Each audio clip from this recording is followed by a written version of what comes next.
Galera, a nossa novelinha semanal chegou ao fim e hoje eu queria comentar um pouco sobre como foi esse final. Eu estava fazendo alguns reviews, né, sobre os episódios, mas vou até deixar aqui no card para quem tiver interesse em assistir. Só que chegou em determinado momento dessa série que eu perdi o tesão.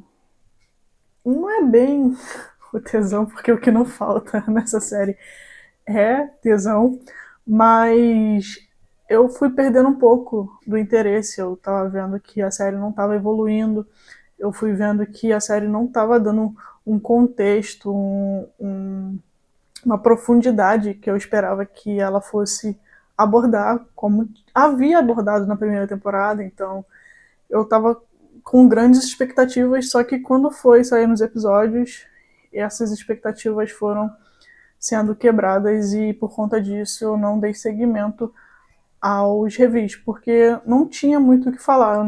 Eu iria chegar aqui, iria falar só sobre coisas que eu não estava gostando, sobre coisas que estavam me desagradando, então eu preferi dar essa pausa e esperar até o seu fim chegar. O fim chegou e agora eu quero finalizar essa saga, esses reviews que eu estava fazendo com um único vídeo, comentando sobre o que eu achei do final, sobre o que eu achei dos episódios que foram prosseguindo, né, foram vindo depois do que eu parei. Então eu quero falar, eu vou condensar tudo em um único vídeo. Eu não fiz roteiro para esse vídeo, então eu quero que seja mais um bate-papo aqui, comentando sobre os pontos altos e os pontos baixos que eu vi e que eu senti, que eu enxerguei com relação a essa nova temporada de Only Friends Dream On. Então, bora. Como eu disse, eu fiquei bem desapontada com o decorrer da série. Diferente do que a gente tinha visto na primeira temporada de Only Friends, lá tinha uma história muito consistente, tinha uma história muito redondinha. A gente viu os arcos se desenvolvendo de uma forma fluida, de uma forma mais bem construída. O que não aconteceu aqui nessa segunda temporada foi um dos motivos que me fez perder, não tesão, porque, né, o que não falta é tesão. You're walking in the room. Oh yeah, high heels going boom, boom, boom. Every eye, she's a steal. She's got those sexy heels.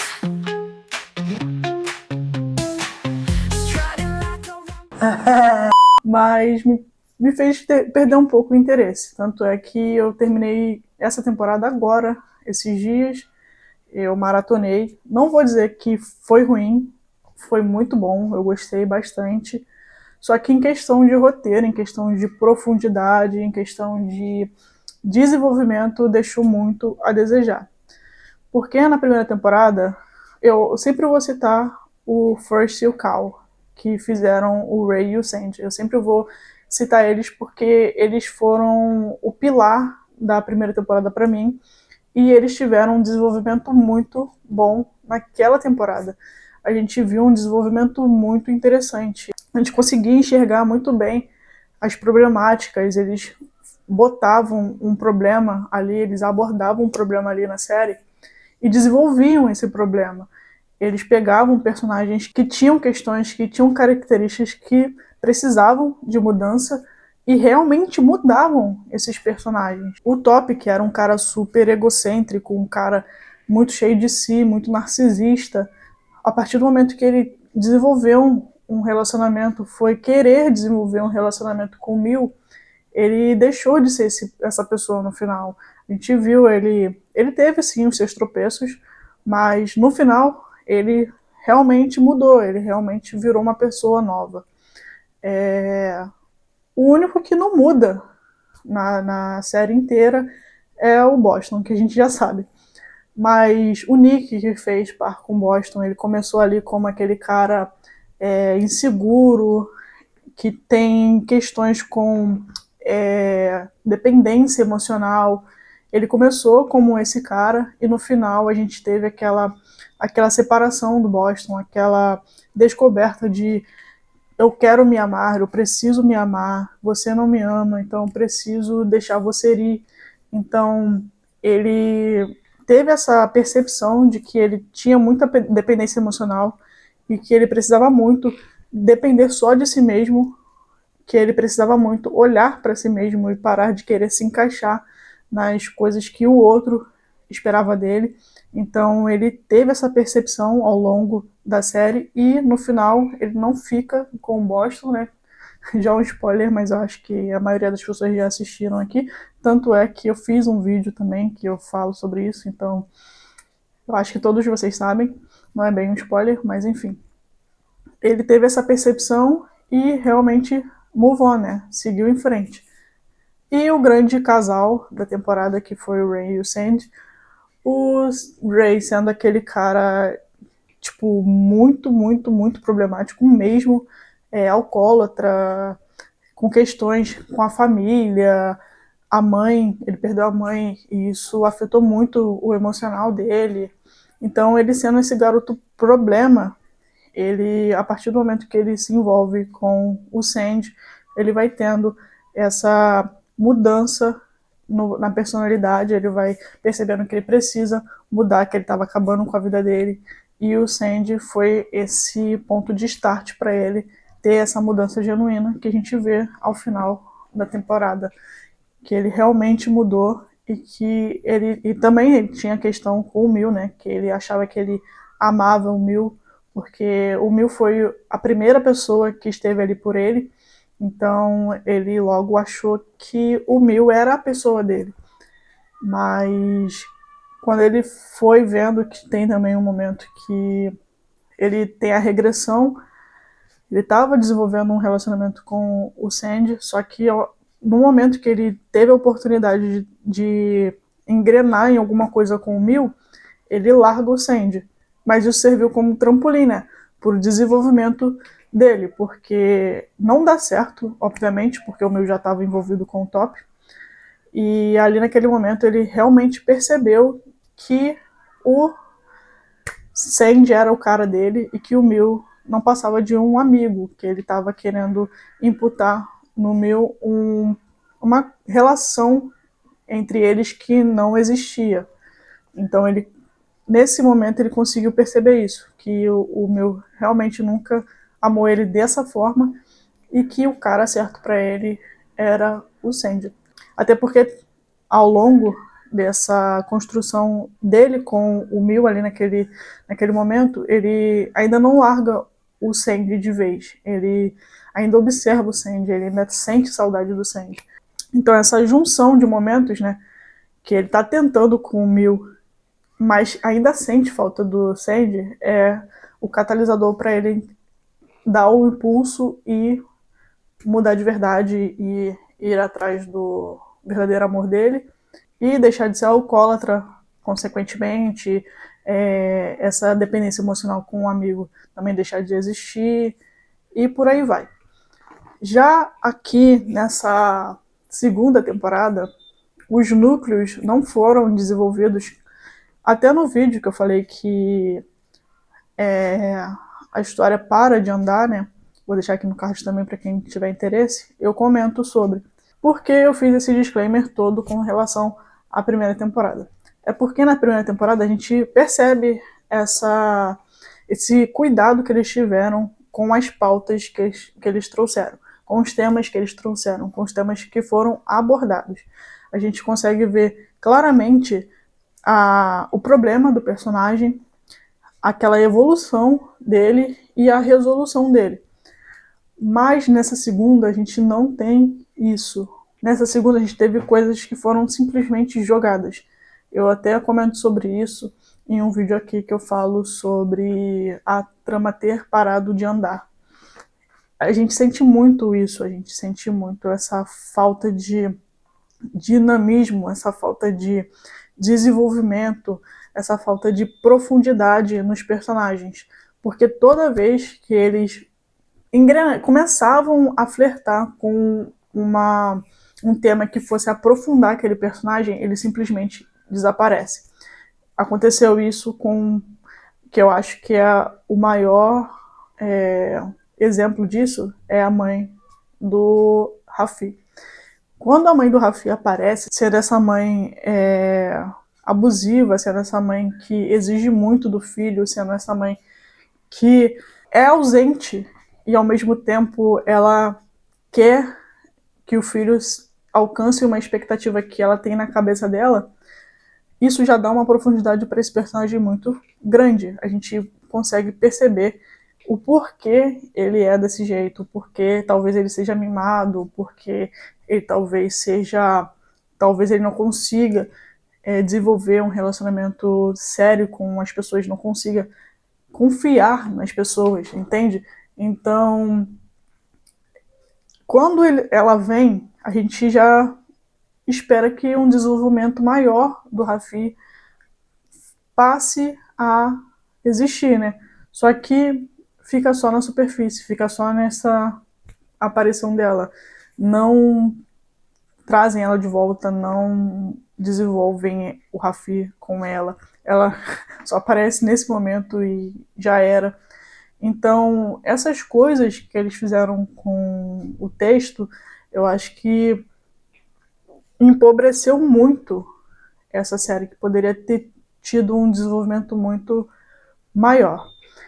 E eu tô falando muito de desenvolvimento porque essa série, acho que o problema dela foi realmente desenvolvimento, não existiu. A gente tem personagens super rasos que tinham potencial de ser personagens profundos, mas que só fica ali na superfície mesmo. E o grande exemplo é o Raffi. Outro problema que eu percebi foi justamente a abordagem deles, porque eles apresentam os personagens pra gente de uma forma, só que com os diálogos não parece dessa forma, sabe? O personagem do Mix, né, o Jim, ele é dito como o cara das artes cênicas. Ele é dito como o cara dali daquele curso, né? Ele é o mais dentre todos ali. Só que ele fica com uma briguinha tão sem noção com o Raffi que para mim não faz muito sentido. Porque se ele é o mais daquele curso, no que o Raffi apresenta perigo para ele? O Raffi é quase que uma pessoa invisível no curso, sabe? E é outro problema, porque o Raffi é um Nepo Baby, só que eles não usam isso como artifício de roteiro, eles não usam isso como uma arma para realmente justificar essa briga do Jim e do Raffi. Porque o Raffi é invisível, ele não tem qualquer autonomia ali no curso de artes cênicas. Ele é o ator do ator do ator. O Jack nem enxerga ele, sabe? E então eu fico, cara, eu fiquei a temporada inteira, cara, por que eles ficam brigando entre si? Se realmente o Raffi tivesse assim um papel de destaque, né? Se ele realmente fosse essa pessoa que apresentasse perigo pro Jim, seria justificável. Nos primeiros episódios, eles ainda meio que implantam isso na nossa cabeça, né? Quando eles vão ali competir pelo papel do Romeu. Só que fica só ali também. Eles não levam isso pra frente, não existe esse embate. E quando tem um momento de ter o embate de verdade, que é quando a patrocinadora da peça exige que o Jack insira o Raffi na peça, que ele seja o protagonista, quando esse momento realmente chega, também não vai para frente, porque o Jack simplesmente deixa o Raffi escanteado. Então, tá vendo como tem esses conflitos de diálogo? Eles querem que a gente pense uma coisa, só que em tela eles fazem outra. Outro exemplo é quando o Raffi pede pro Jack para ele sair da peça, porque quando a patrocinadora pediu pro Jack inserir o Raffi como protagonista, o Jack meio que tem que dar o braço a torcer e acatar o que a patrocinadora tá querendo. Logo, a gente pensa, o Raffi vai ser o protagonista de fato e o Jim vai ficar escanteado. Isso vai dar mais pano para manga para a briga deles, vai dar justificativa e a gente vai ver um embate realmente de atuações. Só que não acontece isso. Ele simplesmente fica escanteando o Raffi a todo momento. Quando o Raffi tem realmente um momento ali de atuação com o Arnold, o Jack não dá atenção, ele corta todas as vezes, ele não deixa o cara trabalhar. E mais pra frente, quando o Raffi finalmente entende que a atuação não é a praia dele, quando ele entende que ele só fazia isso, talvez ali nas entrelinhas, por causa da mãe, então ele não quer mais ser ator. E quando ele vai comunicar isso pro Jack, o Jack quase morre. Ele pede para ele não sair, ele fala que ele se esforçou muito, que ele precisa dele e etc. E eu fico assim, eu fiquei tipo, gente, esse cara nunca deixou o menino atuar, ele nunca deu espaço para ele. E quando ele finalmente fala, não, eu não quero mais isso para minha vida, pode ficar com o Jim, ele quase que tem uma síncope, pedindo para ele não desistir. Eu fiquei tipo, cara, não tem coerência nenhuma. A cena em si com o diálogo e com os comportamentos dos personagens, entende? Então, tudo isso foi só, cara, o que tá acontecendo? O que eles estão fazendo? Não tem lógica isso aqui, velho.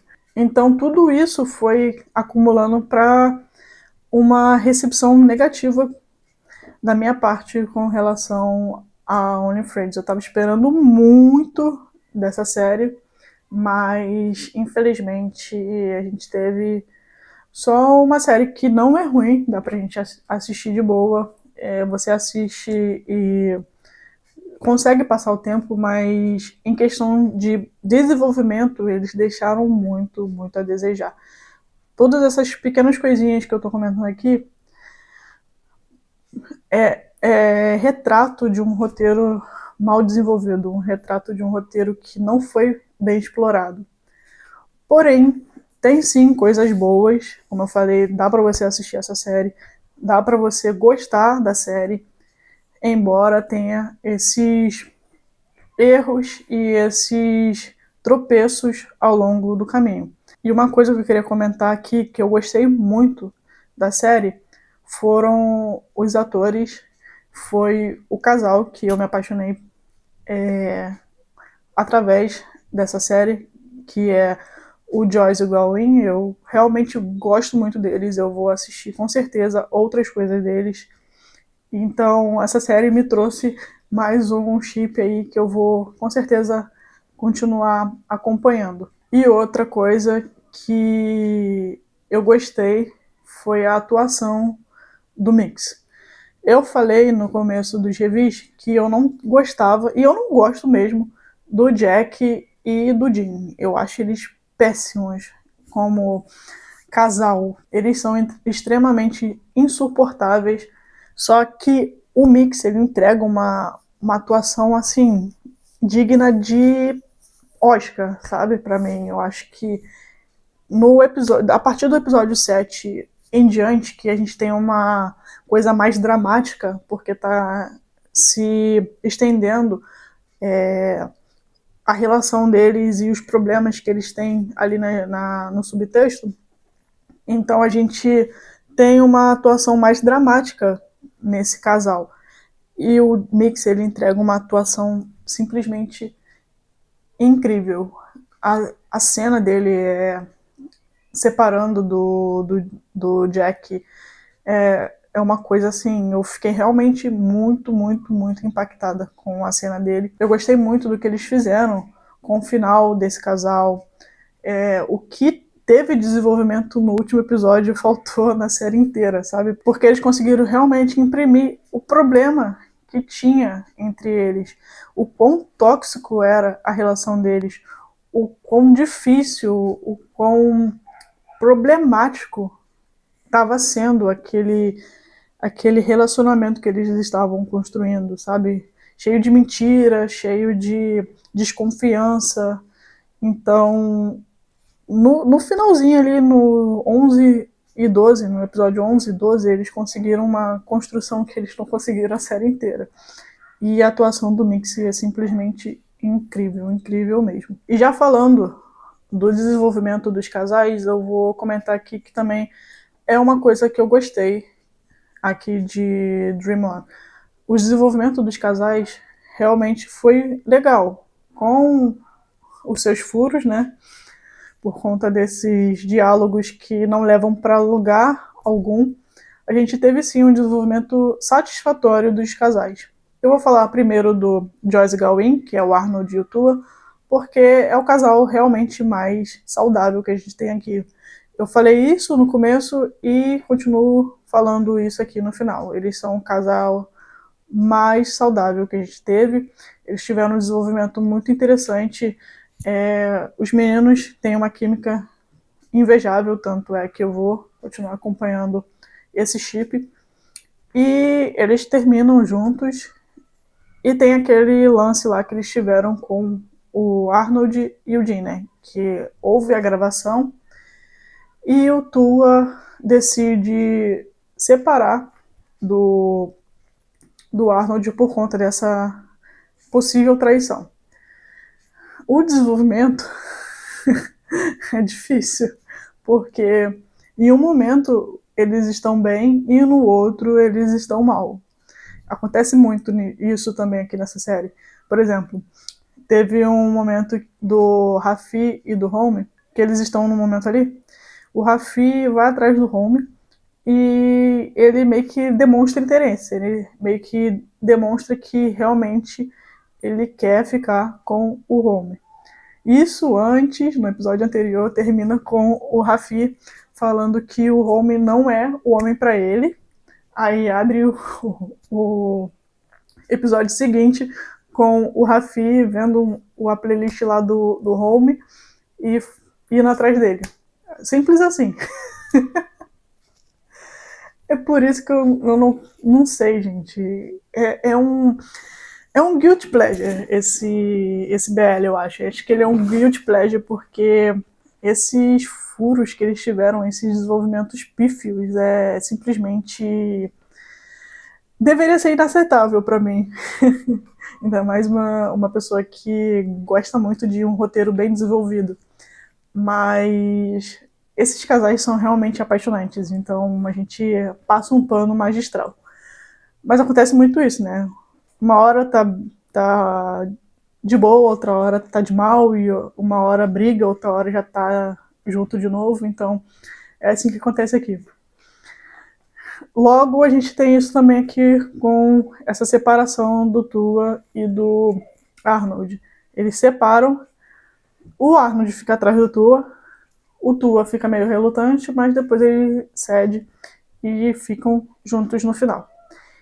No final, o Tua consegue um trabalho quando ele se forma, né? Ele tem um avanço temporal de 1 ano e eles se formam. Ele consegue trabalhar como figurinista e nesse trabalho ele consegue também o papel para o Arnold num filme estrangeiro. E aí mostra eles, né, juntos ali como um casal tendo a sua profissão, conseguindo seguir com a sua profissão. O Raffi e o Home, eles conseguem também ficar juntos.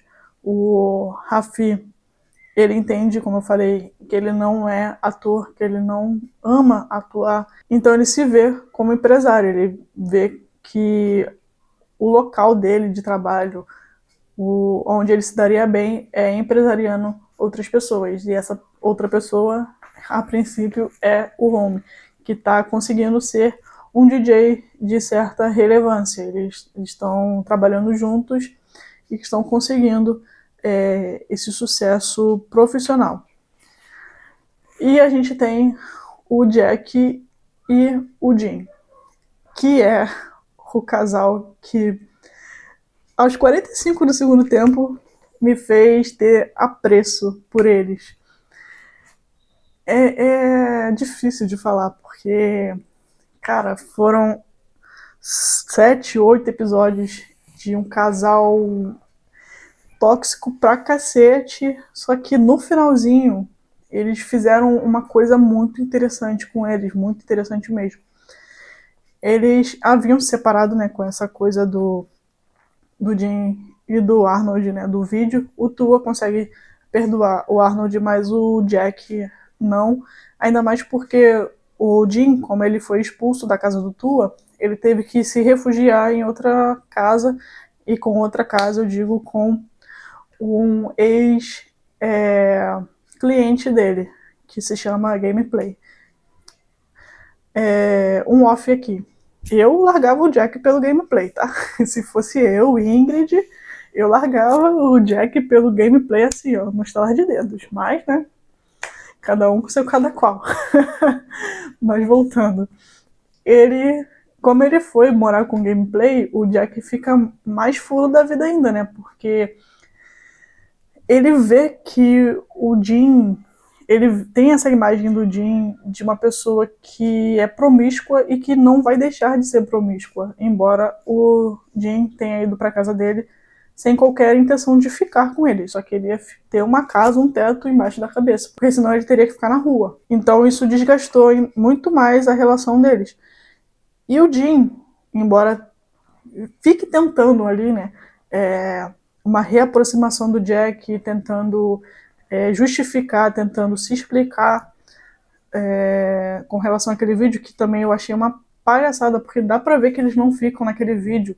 E por muito mais, o Mil ainda é enganado pra caraca pelo Top, então assim, eu achei esse negócio do vídeo foi uma tempestade num copo d'água pra mim, mas, né, é a minha opinião aqui. O Jack fica pé da vida com isso e não quer voltar de jeito nenhum com o Jim. E nessa, eles realmente não voltam. Quando eles se formam, eles seguem caminhos separados. Eles ainda têm ali um momento, na verdade, rebobinando aqui, eles ainda têm um momento ali de remember entre eles, que eles têm aquele momento deles, que eles jogam videogame. Mas o Jack fala que não vai voltar com ele, que eles precisam seguir separados e que eles deveriam ser apenas amigos. E aí o Jim, ele tem essa maturidade, ele consegue aceitar essa decisão do Jack e ele acata, ele fala que prefere ter o Jack na vida dele como amigo do que não ter ele de forma alguma. Então eles seguem assim, eles continuam amigos. Só que quando tem esse avanço temporal de um ano, eles se reencontram. E nisso aqui eu achei uma coisa muito genuína, muito verdadeira, muito realista. O Jack, ele consegue dar continuidade a esse lado profissional dele, né, de diretor de teatro, diretor e roteirista de peças de teatro. Só que o Jim não. O Jim, ele não conseguiu se tornar ator, ele não conseguiu dar continuidade nesse sonho dele e ele se tornou um comissário de bordo. Aqui eu achei muito, muito interessante, de verdade, porque o Jim é esse cara que não tem recursos, ele não tem nome, ele não tem o networking necessário, né? O Jack, ele já vem de uma família abastada, ele já tem ali uma coisa que parece que vai impulsionar ele, sabe? Já o Dean não, o Dean, ele vem de uma família totalmente disfuncional, ele não tem dinheiro, ele é um ferrado na vida. Então, fazer com que ele não tenha seguido com o sonho, né, que ele esteja ainda lutando pelo sonho e que ele se tornou uma pessoa normal, com um emprego normal, eu achei muito crível pro personagem. Eu achei que foi de uma sensibilidade e de uma realidade muito, muito verdadeira. Então, isso me chamou muita atenção nesse final. Eu não esperava por isso. e me fez gostar do que eu viria mais pra frente. Porque quando ele tem esse reencontro, eles têm aquela coisa estranha entre eles, né? Tem aquele... meio que volta à juventude, né? Eles revisitam o passado quando olham um pro outro. E dá pra ver essa saudade que existe ali, é uma saudade quase que palpável entre eles, né? Naquele espaço deles, que eles se veem assim, eles ficam meio sem saber o que falar. Então, é uma sensibilidade muito boa que eles trouxeram aqui, que na série inteira não teve. E aí, o Jack pergunta pro Jim, né? Porque o Jim, na verdade, pergunta primeiro pro Jack como que ia o relacionamento dele. E ele fala que ele separou, que não deu certo e que ele estava separado. E o Jack pergunta pro Jim como que andava o relacionamento dele. E o Jim fala que ele não se envolve com ninguém desde que ele se separou do Jack. Que ele andava muito ocupado e que ele não tinha muito tempo para relacionamentos. E isso é um ponto muito foda que eles trouxeram aqui, porque mostra que realmente o Jim não conseguiu superar o Jack. Tipo assim, ele superou, ele conseguiu deixar o Jack seguir em frente, né? Sem dar piti, sem enlouquecer. Só que ainda assim existe aquele amor que existia lá nos primórdios. E ao mesmo tempo o Jack consegue sentir isso de novo. Quando ele ouve o Jim falar isso pra ele, revelar isso pra ele fica meio assim, fica meio balançado. E a partir daqui eles voltam a ficar juntos, né? Eles meio que fazem uma retrospectiva ali do que eles viveram nesse tempo separados. E é quando eles percebem que eles pertencem de fato um ao outro, que eles se gostam de verdade, que eles não querem ficar separados. Então eu achei isso muito bom, esse fato do Jim não ter ficado com ninguém, de não tipo num local de puritanismo, sabe, de um local puritano, ele celibatário, ele não se envolveu mais com ninguém, que bonitinho, não. É porque realmente o Jim não quis ficar com ninguém e não teve sentido nenhum de ele ficar com ninguém desde que ele se separou do Jack, que o Jack foi a única pessoa que despertou essa vontade nele, e ao longo desse ano ele não teve essa vontade e simplesmente não ficou. Entende? Então, eu acho que isso dá mais valor pro que ele realmente sentia, além do fato de que, como ele era visto sempre como o promíscuo, ele ter ficado sozinho só prova que ele não é essa pessoa, né? E até mesmo o Jack tinha essa visão sobre ele. Então aqui eu acho que o Jack também consegue observar isso, que ele não é aquilo que ele achou que ele fosse. E nisso também eu achei simplesmente muito bom. Tá vendo? Esse pequeno pedaço de contexto que eles deram deu mais profundidade pro personagem do que tudo que a gente viu em 7, 8 episódios até aqui. Então, assim, caraca, por que eles não fizeram o bagulho bem desenvolvido? Por quê? Porque eu não consigo entender, de verdade. E aí, no final, quando eles estão juntos novamente, tem meio que um espelhamento da cena que eles estão lá fazendo meio que um piquenique. E o Jack fala pro Jim que ele quer fazer outra peça e quer que o Jim seja o ator dele. Daí o Jim, mais uma coisinha que mostra que esse personagem mudou. O Jim fala que ele não quer ser esse protagonista dele, que ele deveria encontrar outro protagonista. Viu como que dá pra mostrar pra gente que ele mudou com palavras, com ações? Cara, eu não consigo entender como que eles fizeram um final muito foda, mas o decorrer todinho foi uma merda, de verdade.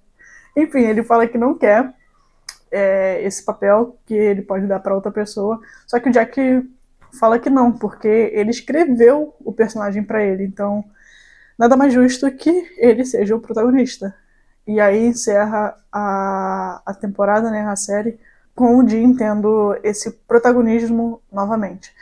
E todos ali, todos que fizeram parte da série, né? O Home, o Rafi, o Arnold e o Tua, tá todo mundo ali no teatro para prestigiar o Jim de volta aos palcos. E é assim que eles encerram a temporada. Cara, é um sentimento muito louco. Porque, como eu falei, a série tinha tudo para dar certo. Tudo, tudo, tudo.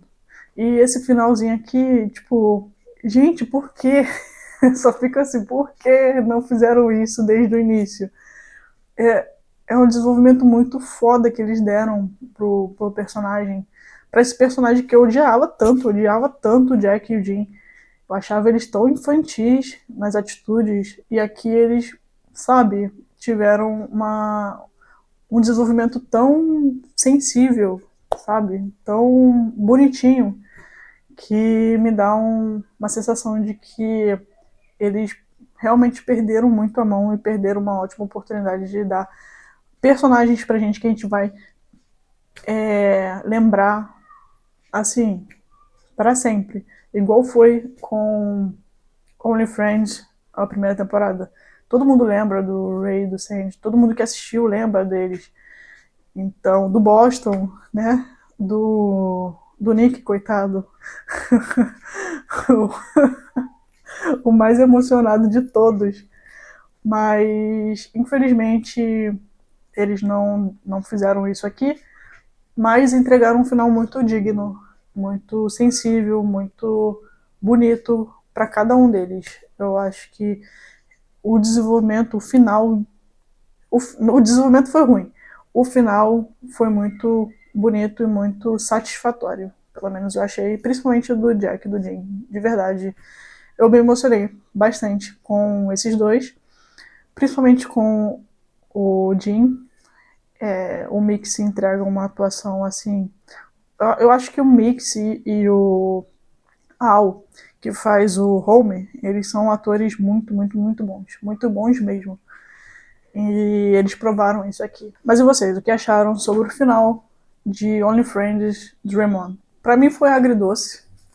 Eu gostei do final, mas o decorrer desse final foi aquelas coisas, né? Mas eu quero muito saber a sua opinião. Deixa aí nos comentários, que eu quero muito ler tudo que vocês têm para dizer a respeito disso, tá bom, gente? Até a próxima. Fui.